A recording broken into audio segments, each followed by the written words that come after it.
ప్రముఖ ఎన్నికల వ్యూహకర్త ప్రశాంత్ కిషోర్ చంద్రబాబుని కలిసిన సందర్భంగా ఒక సర్వేని లీక్ చేశారు.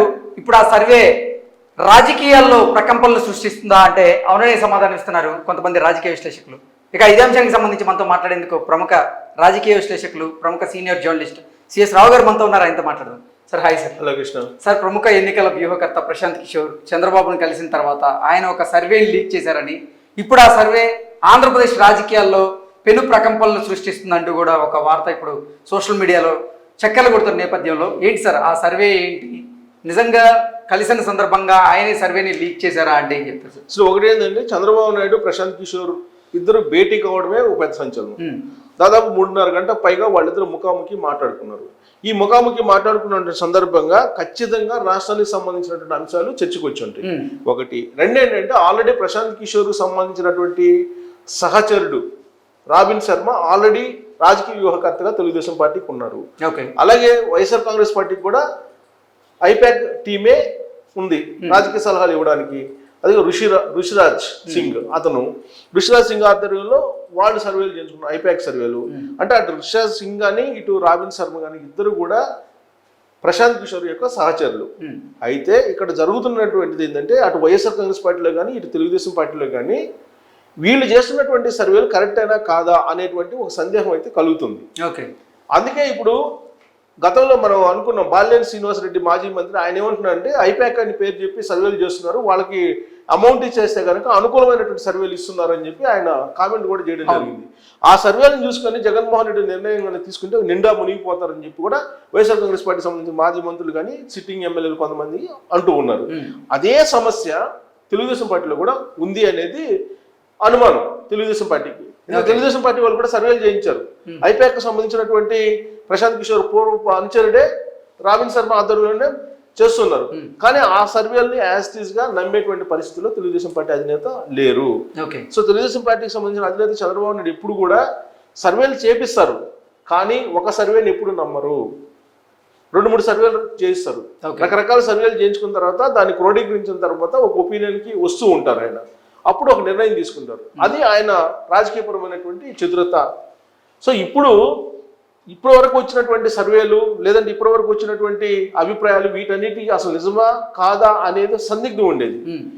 చంద్రబాబు నాయుడు ప్రశాంత్ కిషోర్ భేటీ తర్వాత ఒక క్లారిటీ వచ్చింది చంద్రబాబు నాయుడుకి. సో ప్రశాంత్ కిషోర్ ఒక అనలైజ్ చేసి ఒక క్లియర్ కట్ పిక్చర్ని ఇచ్చారని చెప్పి తెలుస్తుంది. భేటీకి కారణం కూడా అదే అయి ఉండొచ్చు. మేబీ అదొక కారణం అయి ఉండొచ్చు. అనేక కారణాల్లో అది కూడా ప్రధానమైనటువంటి కారణం అయి ఉండొచ్చు. సో ప్రశాంత్ కిషోరే స్వయంగా ఆయనకి కొన్ని లీక్లు ఇచ్చారు. ఆ లీకుల ప్రకారం రిజల్ట్ ఏంటి అనేది మనం బ్రేకింగ్ రూపంలో చూడొచ్చు. సో జగన్ డ్రాప్ భారీగా పడిపోయిందని చెప్పి ఆయన చెప్తున్నారు. సో మిగతాది జగన్ ప్రభుత్వంపై ప్రజల్లో తీవ్ర అసంతృప్తి మొదలైందని, ఆంధ్రప్రదేశ్లో ప్రశాంత్ కిషోర్ సంచలన సర్వే ఇప్పుడు వైసీపీకి ఎదురుగాలి వేస్తుంది అంటూ కూడా ఆయన ఒక సర్వేకి ఇవ్వడం జరిగింది. ఆ సర్వే రిపోర్ట్స్ అసలు ఒకసారి చూద్దాం.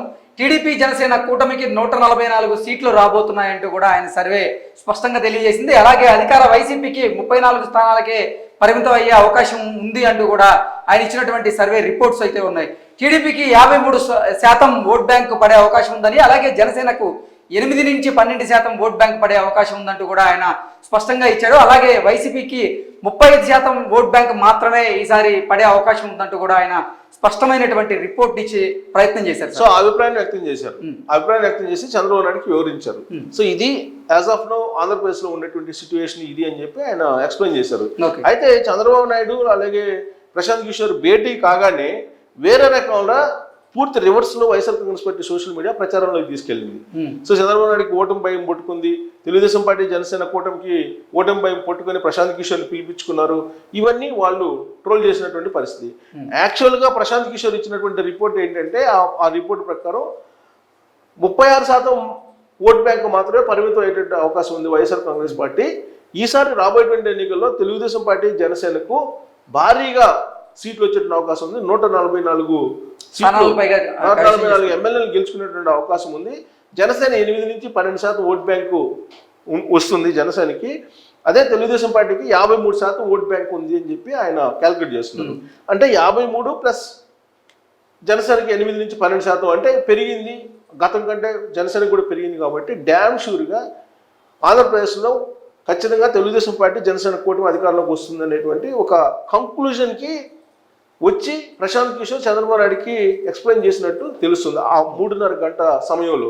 సో దానికి లాజికల్గా అంటే ఊరికే చెప్పడం కాదు కదా, ఎలా సాధ్యం 144 స్థానాలు రావడం ఎలా సాధ్యం, అలాగే తెలుగుదేశం పార్టీకి 53% ఓట్ బ్యాంక్ రావడం అనేది ఎలా సాధ్యం, అదే వైఎస్ఆర్ కాంగ్రెస్ పార్టీకి 36% మాత్రమే ఎలా పరిమితం అవుతుంది. ఎందుకంటే గత ఎన్నికల్లో 2019 ఎన్నికల్లో 50% ఓట్ బ్యాంకు వైఎస్ఆర్ కాంగ్రెస్ పార్టీకి వచ్చింది. ఆల్ ఆఫ్ సడన్ గా దాదాపు 14% ఎలా తగ్గిపోతుంది అని అంటే ఒకటే ప్రశాంత్ కిషోర్ ఏం చెప్తున్నారంటే గత 4.5 ఏళ్ల నుంచి కేవలం ఆ బటన్ నొక్కేటువంటి కార్యక్రమానికి మాత్రమే పరిమితం అయ్యారు జగన్మోహన్ రెడ్డి. ఆ తర్వాత ప్రజలకి జగన్మోహన్ రెడ్డికి మధ్య గ్యాప్ పెరిగిపోయింది. మధ్యలో వాలంటీర్ వ్యవస్థ తీసుకురావడం అనేది వైఎస్ఆర్ కాంగ్రెస్ పార్టీ కొంప కోల్చబోతుంది అనేది ఒక ఫీడ్బ్యాక్ చంద్రబాబు నాయుడుకి ఇచ్చినట్టు తెలుస్తుంది. దాంతోపాటు ఓట్ బ్యాంక్ కూడా బీసీ ఓట్ బ్యాంకు 2019 ఎన్నికల్లో జగన్మోహన్ రెడ్డి వైపు మళ్ళింది. ఈసారి మొత్తం vote bank original vote bank Telugu Desam party వైపు వచ్చేటువంటి అవకాశం ఉంది. అలాగే ఎస్సీలో ఉండేటువంటి మాదిగలు సాలిడ్గా వేసేటువంటి అవకాశం ఉంది. రెడ్డి సామాజిక వర్గం జగన్మోహన్ రెడ్డి సంబంధించినటువంటి సామాజిక వర్గం కూడా ఆయన రెడ్డి సామాజిక వర్గం కింద భావించట్లేదు ఇప్పుడు ప్రజెంట్ కొంత భాగం. కాబట్టి రెడ్డి సామాజిక వర్గం కూడా తెలుగుదేశం పార్టీ వైపు మళ్ళేటువంటి అవకాశం ఉంది. దాంట్లో భాగంగానే నెల్లూరు జిల్లాలో ఆల్రెడీ మార్పులు జరిగాయని చెప్పి ఆయన ఎక్స్ప్లెయిన్ చేస్తూ రాబోయేటువంటి రోజుల్లో ఒకే ఒక కాన్సెప్ట్ తోటి ఎన్నికలు జరిగేటువంటి అవకాశం ఉంది. ఇంతకు ముందులాగా 2019 లాగా సామాజిక ఈక్వేషను అది వర్కౌట్ కాదు. ఈసారి కేవలం రాష్ట్ర ప్రయోజనాలు జగన్మోహన్ రెడ్డి ఇదే కాన్సెప్ట్ తోటి ఎన్నికలు జరిగేటువంటి అవకాశం ఉంది. రాష్ట్ర ప్రయోజనాల్ని నరేంద్ర మోడీ దగ్గర తాకట్టు పెట్టాడు అనేది బలంగా నమ్ముతున్నారు ఏపీ సమాజం, ఏపీ ప్రజలు నమ్ముతున్నారు. కాబట్టి ఆ యాంగిల్లో ఎన్నికలు జరగబోతున్నాయి 2024లో. కాబట్టి 53% తెలుగుదేశం పార్టీకి వచ్చేటువంటి అవకాశం ఉంది. 144 మంది ఎమ్మెల్యేలు గెలుచుకునేటువంటి అవకాశం ఉంది. కూటమి అధికారంలోకి పక్కా వస్తారు అనేటువంటిది ఆయన చెప్తున్నారు. సో ముస్లిం ఓట్ బ్యాంక్ కూడా ఇప్పుడు తెలుగుదేశం పార్టీ వైపు కన్సాలిడేట్ అయింది. దానికి కారణం ఏంటంటే నరేంద్ర మోడీ జగన్మోహన్ రెడ్డి ఇద్దరు ఒకటే అనేది పబ్లిక్ లోకి వెళ్ళిపోయింది, బలంగా వెళ్ళిపోయింది. దాన్ని ఎవరు మార్చలేరు. ఇంకా క్రిస్టియన్ ఓట్ బ్యాంక్ ఉంటే క్రిస్టియన్ ఓట్ బ్యాంక్ ఉన్నప్పటికీ కూడా ఈసారి సాలిడ్ గా జగన్మోహన్ రెడ్డికి పడేటువంటి అవకాశం లేదు. కాబట్టి 53% క్రిస్టియన్ కూటమిలో బ్రదర్ అనిల్ కుమార్ సమావేశం అయ్యారు.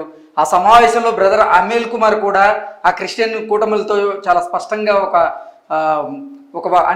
చర్చ అయితే నడిచిందని, ఆ చర్చలో భాగంగా క్రిస్టియన్ మైనారిటీలు మాకు అసలు జగన్మోహన్ రెడ్డి అపాయింట్మెంట్ ఇవ్వట్లేదు మర్రో అని వాళ్ళు అనిల్ కుమార్కి చెప్తే, అసలు 4.5 సంవత్సరం నుంచి నాకు ఇచ్చిందే లేదు, సొంత కుటుంబ సభ్యుడిని నాకు అపాయింట్మెంట్ ఇచ్చిందే లేదు, ఇంకా మీకెక్కడ ఇస్తారంటూ కూడా ఒక చర్చ నడిచినట్లుగా ఒక వార్త ఇప్పుడు సోషల్ మీడియాలో చక్కర్లు కొడుతుంది. ఈ నేపథ్యంలో నిజంగా సార్ క్రిస్టియన్ మైనారిటీలు కూడా జగన్మోహన్ రెడ్డికి దూరం అయ్యే అవకాశం ఉందా అంటే ఏం చెప్తారు? సో ఇవన్నీ అంశాల్లో ప్రశాంత్ కిషోర్ కూలంకషంగా చర్చించిన తర్వాత సైంటిఫిక్గా 53% తెలుగుదేశం పార్టీ ఓట్ బ్యాంక్ వస్తుంది, 144 స్థానాల్లో కూటమి గెలిచే అవకాశం ఉందని చెప్పి ఆయన ఎక్స్ప్లెయిన్ చేశారు. దానికి కారణం ఏంటంటే వివేకానంద రెడ్డి మర్డర్ కేసును కూడా ఆయన తీశాడు. మాజీ మంత్రి వివేకానంద రెడ్డి మర్డర్ కేసుతో పాటు ఈ క్రిస్టియన్స్కు దూరం కావడం, అలాగే బీజేపీకి జగన్మోహన్ రెడ్డి దగ్గర వల్ల ముస్లిమ్స్ వైఎస్ఆర్ కాంగ్రెస్ పార్టీకి దూరం కావడం, ఇవన్నీ అంశాలను బేరీ చేసుకున్న తర్వాత ఇవన్నీ కూడా రాజకీయంగా ప్రచారం చేసుకోవడానికి లేదా విశ్లేషణ చేసుకోవడానికి పనికొస్తాయి తప్పితే 2024 ఒకే ఒక కాన్సెప్ట్ తోటి ఎన్నికలు నడుస్తుంది, రాష్ట్ర ప్రయోజనాలు వర్సెస్ జగన్మోహన్ రెడ్డి. కాబట్టి రాష్ట్ర ప్రయోజనాలు కాపాడేది ఎవరంటే కూటమి కాపాడుతుందని చెప్పి స్థిరమైనటువంటి అభిప్రాయానికి ఆంధ్రప్రదేశ్ ప్రజలు వచ్చారని చెప్పి ప్రశాంత్ కిషోర్ నమ్ముతూ ఉన్నారు. అదే చంద్రబాబు నాయుడు దగ్గర వ్యక్తపరిచినట్టు తెలుస్తుంది. అందుకే ఈ రిజల్ట్ కన్ఫర్మ్గా రాబోయేటువంటి రోజుల్లో అక్షర సత్యం అని చెప్పి ప్రశాంత్ కిషోర్ చెప్తూ చంద్రబాబు నాయుడుకి వివరించారని చెప్పి ఇప్పుడు సంచలనంగా వినిపిస్తుంది. అదే లీక్ అయింది కూడా. ఓకే సార్, ప్రశాంత్ కిషోరే చంద్రబాబు గారి దగ్గరికి వెళ్ళి ఆయన్ని సంప్రదించారా, లేదంటే చంద్రబాబు నాయుడు ప్రశాంత్ కిషోర్ని సంప్రదించారా అంటే ఏం చెప్తారు? ఎందుకంటే ఈ ప్రశ్న అడుగుతుంది. ఇప్పుడు సోషల్ మీడియాలో మీరు చెప్పినట్లుగా ఒక వార్త అయితే హల్చల్ చేస్తుంది.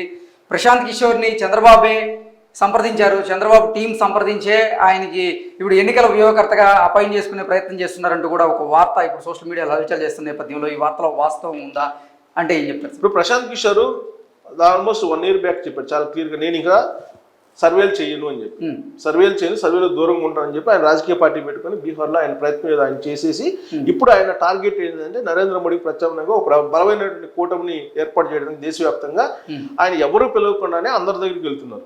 ఎన్సీపీ నేత దగ్గరికి వెళ్ళారు, శరద్ పవార్ దగ్గరికి, మమతా బెనర్జీ దగ్గరికి ఆల్రెడీ వెళ్తారు, అఖిలేష్ యాదవ్ టచ్లో ఉన్నారు, కేజ్రీవాల్తో టచ్లో ఉన్నారు, అలాగే కేసీఆర్తో టచ్లో ఉన్నారు. కాబట్టి అందరినీ కలుస్తున్నారు. కట్టసి మీటింగ్ మాత్రమే అనుకోవాలి దీన్ని.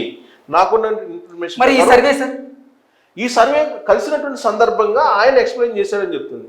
ఎందుకంటే రాబిన్ శర్మ ఆల్రెడీ ఇతను పాత సహచరుడు కాబట్టి ఆ రిపోర్టు అంటే ఈయన పోయినప్పుడు వాళ్ళు కూడా ఆ టీం కూడా దగ్గర ఉంది.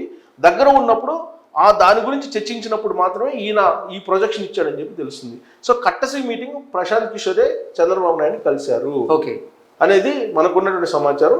దానికి ఓకే బీజేపీకి సంబంధించినటువంటి ఒక ఎంపీ ప్రత్యేకమైనటువంటి ఫ్లైట్ ఏర్పాటు చేశాడు. ఈ రకరకాల కోణాల నుంచి వినిపిస్తుంది. సో ఎవరి ఇన్ఫర్మేషన్ ఏదైనప్పటికీ కూడా ప్రశాంత్ కిషోరే కట్టసిగా మీటింగ్ జరిగి ఉంటారు. ఎందుకంటే కేసీఆర్ని కలిసారు, మనకు తెలుసు. కేసీఆర్ ఏం పిలిపించలేదు కదా, కేసీఆర్ని కలిసి దేశ స్థాయిలో మన ప్రత్యామ్నాయ కూటమి కావాలని వర్షం తీసుకొచ్చిందే ప్రశాంత్ కిషోర్. సో కాబట్టి బహుశా ఆయనే ఇనిషియేటివ్ తీసుకుని కలిసి ఉంటారని చెప్పి మనం భావించాల్సిన అవసరం ఉంది.